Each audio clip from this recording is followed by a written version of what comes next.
Dumagsa ang mga tagahanga ni Colette Madelo sa isang event sa PICC upang personal na ipakita ang kanilang suporta sa kanilang iniidolo na kabilang sa mga nag-perform sa Afterglow Season of the Heart.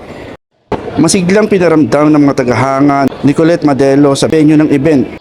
Ayon kay Yet Gabas ng Team Colette Official, layunin nilang ipakita ang kanilang walang sawang suporta sa kanilang iniidolo. Nandito po kami ngayon kasama yung mga fans din ni Colette para mag-support po sa Afterglow concert po. Isa si Colette sa magpe-perform ngayong gabi po.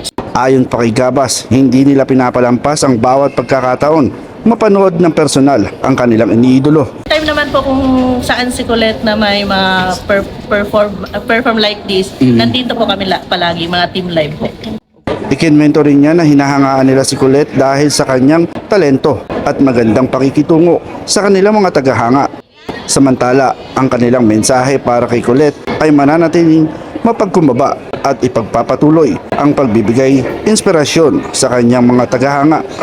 Sa word na Colette, dahil makulit po talaga siya, pero super talented, multi-talented. Masasabi namin na magaling na artist kasi halos siguro po masasabi naman namin magaling po siya, kaya sinusuportahan namin siya.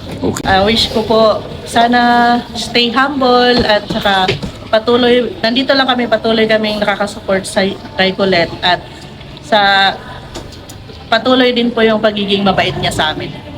Patunay ang dedikasyon ng kanyang mga tagahanga na patuloy na lumalakas ang suporta kay Colette Madelo saan man siya magtanghal.